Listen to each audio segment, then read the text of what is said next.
While millions flock to Sydney and Melbourne, there's a hidden gem at the edge of the world that's about to explode in 2025, and most travelers have no idea what they're missing.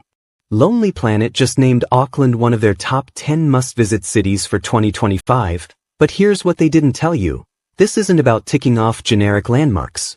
Picture this. You've saved for years for that dream New Zealand trip, but everyone's telling you the same old spots: Hobbiton, Milford Sound, Queenstown.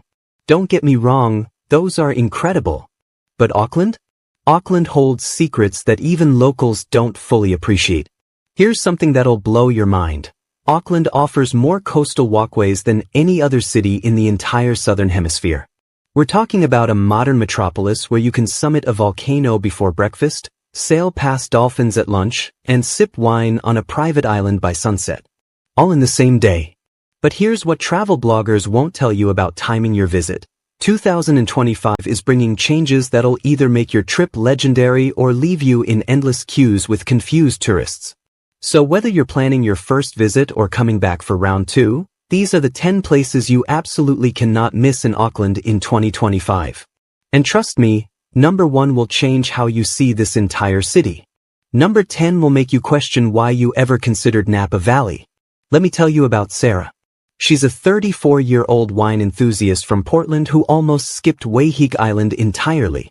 It's just a tourist trap, her hostel roommate said.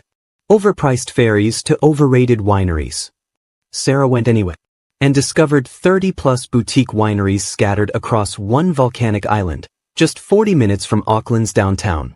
But here's what made her cancel her Queenstown booking and extend her Auckland stay: Bordeaux-style reds overlooking turquoise bays, olive groves you can walk through, and black sand beaches between tastings. The water sparkles like crushed diamonds. The volcanic soil gives wines this mineral complexity you can actually taste.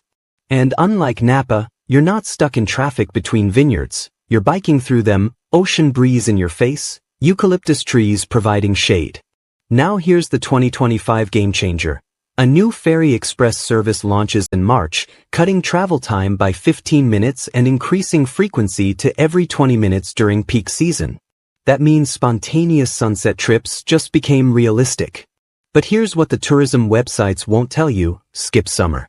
Everyone books December through February, which means $300 per night accommodation and wineries that feel like shopping malls. April and May?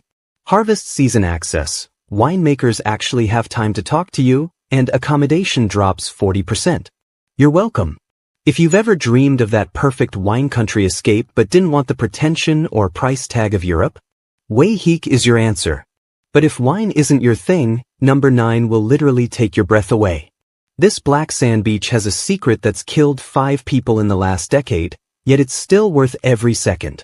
According to the 2024 Coastal Safety Report, Piha ranks in the top 10 most dangerous yet beautiful beaches globally. Rip currents here don't mess around. The Tasman Sea throws waves that sound like artillery fire. But here's why it made this list anyway. Marcus, an adventure photographer from Germany, ignored the warnings. He wanted that perfect shot: black iron-rich sand contrasting with white foam, lion rock jutting from the surf like New Zealand's answer to Gibraltar. He got his shot. He also got pulled 50 meters offshore by a current before lifeguards rescued him. Now he only visits with a guide. And he says it was still the most powerful natural experience of his life. The sand scorches your feet at noon, literally too hot to walk on barefoot. The cliffs dwarf you. The waves sound like continuous thunder. And that iron content that makes the sand black? It creates this magnetic quality. Locals joke that it pulls visitors back over and over. Here's the 2025 update that changes everything. A new surf school opens in January with professional rip current training. They teach you to read the water, spot the danger zones, and respect the ocean's power. Because Piha isn't about conquering nature, it's about humbling yourself before it. Practical tip: go mid-afternoon when lifeguards are on duty, stay between the flags, and for the love of God, don't turn your back on the waves. If you've ever wanted that raw, untamed Instagram shot, the kind that feels dangerous even through a screen, this is it. But what if I told you the city itself hides something even locals walk past every day? Number 8 houses a $30 million painting that was almost lost forever, and entry is completely free. Emma, a high school teacher from Brisbane, admits it. She hated museums. Too quiet, too pretentious, too much standing around pretending to get it. She ducked into Auckland Art Gallery only because a sudden downpour caught her without an umbrella. For hours later, security had to tell her they were closing. The Auckland Art Gallery holds the largest collection of New Zealand art in the Southern Hemisphere. We're talking 15,000 plus works. French chateau architecture fused with glass modernity. Natural light flooding galleries designed to make art breathe. And that painting Emma couldn't stop staring at? A Colin McKeon worth $30 million that spent decades in private hands, almost shipped overseas permanently before the gallery secured it in 2017. But here's the March 2025 update that's getting zero international press. A new Māori contemporary wing opens, featuring digital indigenous fusion art. We're talking projections that transform traditional carvings into living stories, augmented reality that layers ancestral knowledge over modern pieces, and collaborations between Māori artists and tech companies that'll redefine what a gallery can be. The cafe overlooks a sculpture garden. It's warm when it's raining outside. And again, completely free entry to the permanent collection.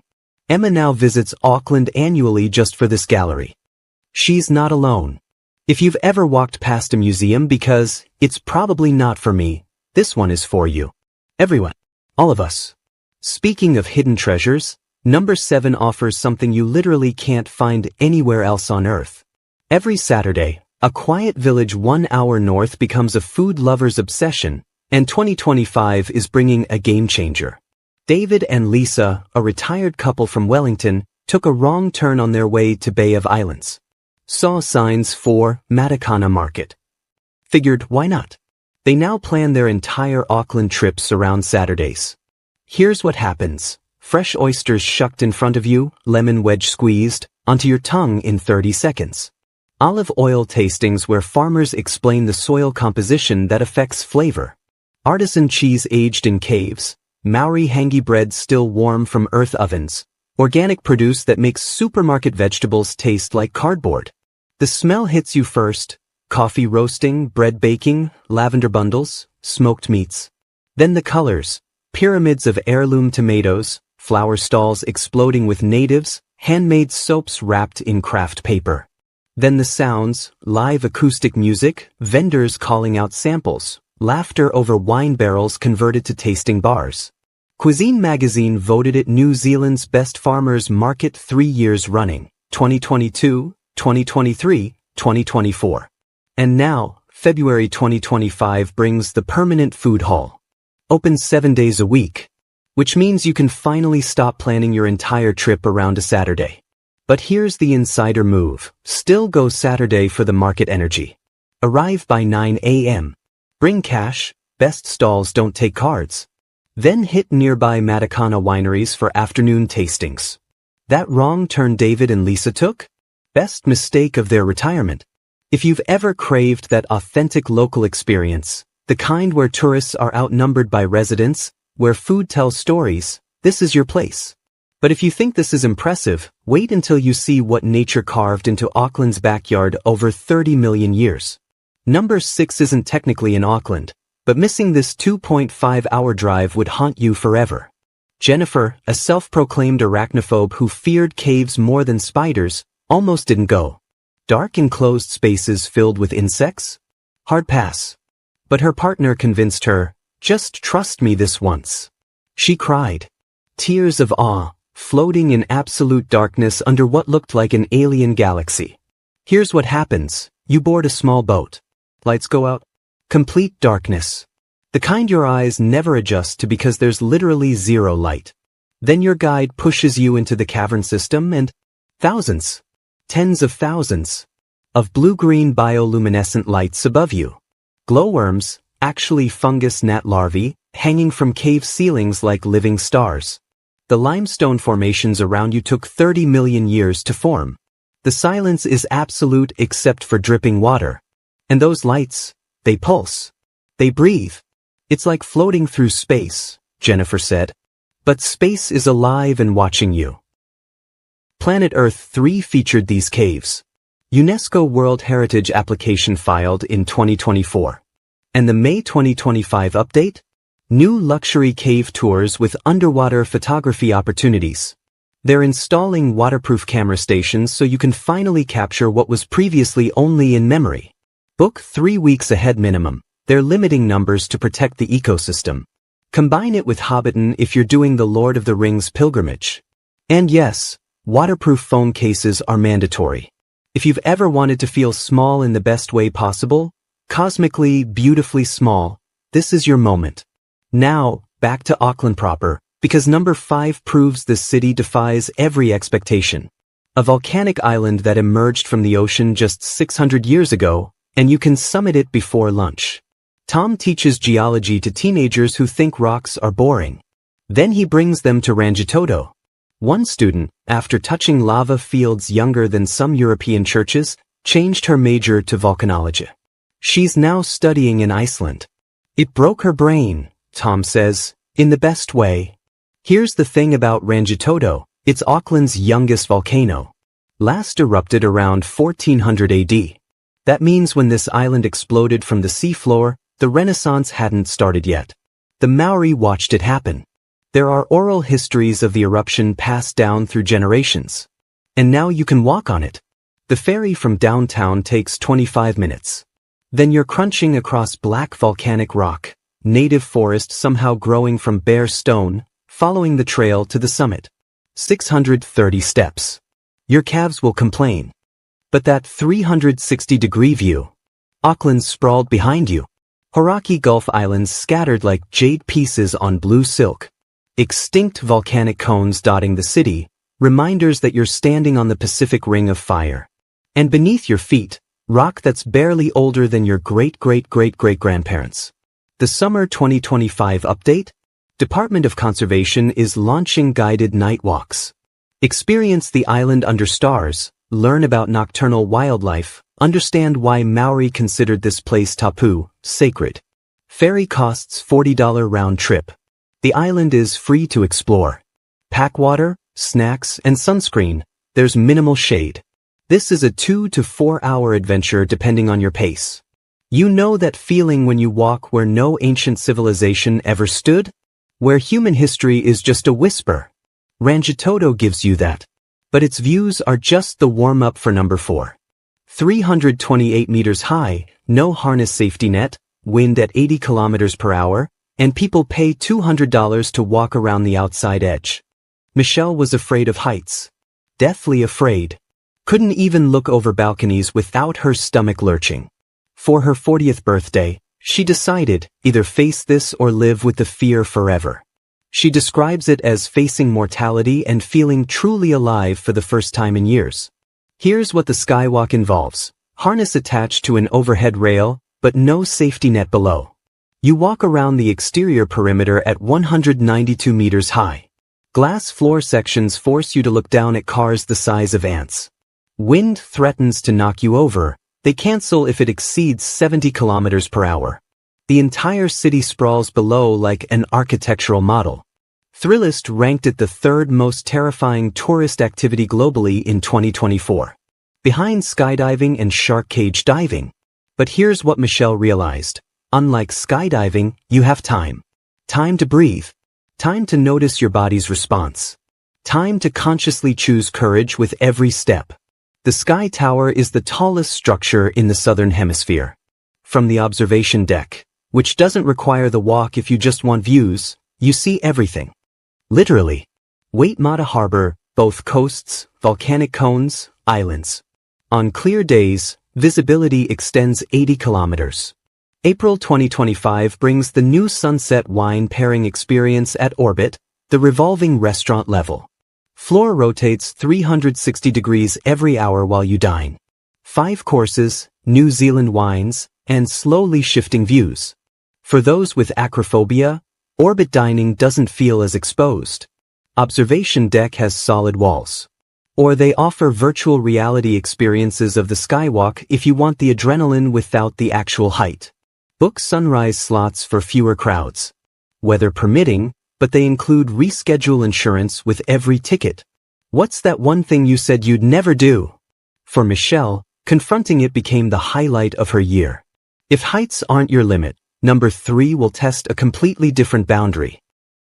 Instagram ruined this place. Then a cyclone closed it. And 2025 is your redemption. The Rodriguez family traveled from Mexico in 2022 with one mission: Cathedral Cove sunset photos. They'd been planning for 3 years. They arrived to find it closed. Cyclone Gabrielle caused massive landslides, making the trail too dangerous. Infrastructure destroyed. They were devastated. But they returned in 2024, after the 16-month closure ended, to discover something magical, a more pristine, less crowded paradise. Here's what Cathedral Cove offers: a limestone archway towering 15 meters, carved by millennia of wave action. Water so clear you can see fish from the cliff top. Sand like powdered silk. Rock formations that look sculpted by alien architects. And because it's a marine reserve, established in 1992, the underwater life is abundant. Snapper, crayfish, stingrays, occasionally dolphins. The 2025 change? Limited daily permits now required. Maximum 500 visitors per day. You book online, get a time slot, and that's it. Which means you won't be sharing your once-in-a-lifetime photos with 500 other tourists. The Rodriguez family said 2024 was better than their 2022 dream would have been. It's a 2-hour drive from Auckland. Kayak tours beat hiking. The trail is steep, exposed, and honestly brutal in heat. But paddling along the coast, ducking through sea caves, landing on private beaches? That's the experience. Book permits 1 month ahead. They're releasing them in blocks and popular times fill fast. Sometimes nature hits reset on over-tourism. And sometimes, we get a second chance to do it right. Cathedral Cove proves nature adapts. But number 2 proves Auckland's soul runs deeper than any tourist knows.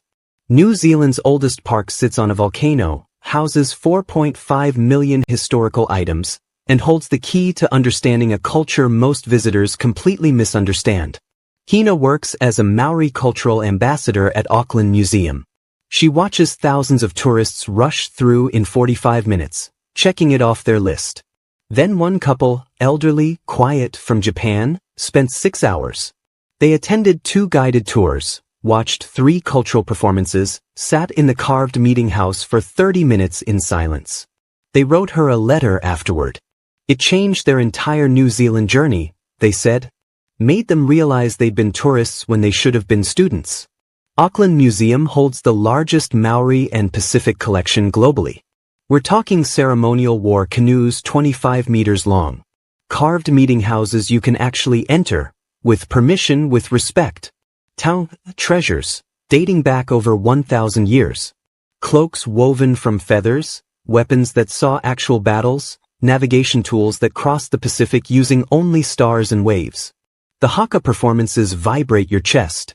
Not performances, cultural expressions. There's a difference, Hina says. One is entertainment. The other is invitation. The February 2025 update brings an immersive Maori cosmology exhibit with augmented reality storytelling. Point your phone at traditional carvings and watch them animate, telling creation stories. Layer ancestral knowledge over artifacts. According to the Museum of New Zealand Te Papa's 2024 report, Auckland Museum holds over 20,000 Maori artifacts. The responsibility is enormous. Guided cultural tours are essential and free with admission. Allow 3 to 4 hours minimum. Some areas have photography restrictions. Respect them. Have you ever visited a place but completely missed what it was actually trying to tell you? Don't let that be Auckland. But everything, the beaches, the culture, the adventure, converges at number 1. Auckland is called the City of Sails for a reason. And what happens on these waters in 2025 will rewrite sailing history. Carlos grew up in landlocked Bolivia. Never saw the ocean until he was 32. Saved for years for his New Zealand trip. Booked a spontaneous $50 sunset sail in Waitemata Harbour because it seemed like the Auckland thing to do. He stood on deck as the sun melted into the Tasman Sea, wind filling sails above him, hull cutting through teal water. Rangitoto on one side, Sky Tower on the other. Then dolphins started racing the bow wake. Carlos cried. He now owns a yacht back in Bolivia. Sails Lake Titicaca. Says that single sunset changed his entire life's trajectory. Here's the statistic that explains Auckland's identity: 1 in 3 households owns a boat. According to Statistics New Zealand's 2023 census, Auckland has the most boats per capita of any city globally. This is a city defined by water. The Māori name for the area, Tamaki Makaurau, means Tamaki desired by many. Because the two harbours provided access to both coasts, abundant kai moana, seafood, and strategic positioning. And here's the 2025 bombshell. America's Cup preliminary races are scheduled for September-October in the Hauraki Gulf. The most prestigious sailing competition on Earth, returning to Auckland waters. Spectator boats. International media. The kind of energy that only happens once in a generation. Public ferries cost $5 and crisscross the harbour all day. No sailing experience required. Budget sailing tours start at $45. Chartered experiences if you want privacy. Or just watch from Mission Bay with fish and chips, wind in your hair. But here's the secret. Don't book a sailing experience your first day. Save it for your last. After you've summited Rangitoto, explored Waiheek, walked through the museum. Because then you'll understand what you're looking at. The volcanic peaks, the islands, the Maori relationship with these waters. The sailing becomes the culmination, not just an activity. This is the moment you realize why Auckland exists exactly where it does. 2 harbours. Pacific Gateway. The City of Sails isn't a nickname, it's an identity. So here's the truth about Auckland in 2025. It's not trying to be Sydney, it's not competing with Melbourne, it's quietly offering something no other city can replicate. Where else can you summit a 600-year-old volcano, sail past dolphins, explore underground galaxies of living light, walk the outside of the Southern Hemisphere's tallest building, sip wine on island vineyards, stand inside carved meeting houses that hold 1,000 years of stories, feel black volcanic sands scorch your feet, taste food at markets where locals outnumber tourists, float through limestone cathedrals older than human civilization, and watch America's Cup races from your own chartered boat, all within a 2.5-hour radius. 10 places, but really one question. Do you want safe, predictable travel, or do you want to feel something? Because that's what Auckland does. It makes you feel small under glowworm galaxies. Feel alive on Sky Tower's edge. Feel connected in museum meeting houses. Feel free with wind in your sails. Feel humbled by Piha's waves. Feel transformed by experiences you didn't know you needed until they happened. Start planning now. Book between February and May 2025 for 30% better prices and perfect weather. Autumn in New Zealand means warm days, cool evenings, fewer crowds, and nature showing off. The new ferry services, museum wings, permit systems, and America's Cup preparations mean Auckland is infrastructure ready for the first time in years.